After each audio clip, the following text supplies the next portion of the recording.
Hi, I'm Jan, and I'll review the information provided by the display of Charger Enhancer. Let's check the information provided by the display.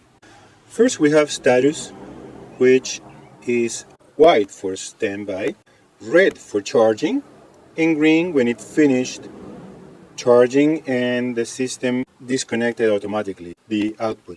Then we have the voltage being provided by the charger. Check that this is not just alike what the charger is supposed to deliver, but also check if it's stable as a way to verify that your electric grid, your power supply is stable.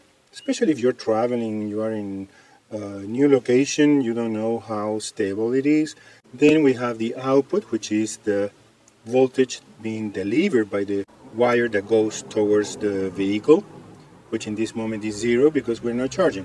Same as with current, there's no current because there's no electricity passing to the vehicle. These are the two limits that you can set up in order to have a full charge or the benefits of partial charging. And the current has an upper limit in which if anything happens to the charger or the electric grid, any power source that goes higher than the value that you set here, Charger Enhancer is going to cut it and not let the energy to go and reach your controller or your batteries as a protection layer for the entire vehicle, not just for the batteries as BMS. Then we have here the timer that resets automatically and starts every time you commence a new charging event. Then how much power has been transferred to the battery, and this is the capacity, the energy that has been stored in the battery. And at the end we have these, the codes. If we check in the manual, we can find what they mean. And if the screen bothers you somehow, is too bright, then you just press these two buttons once,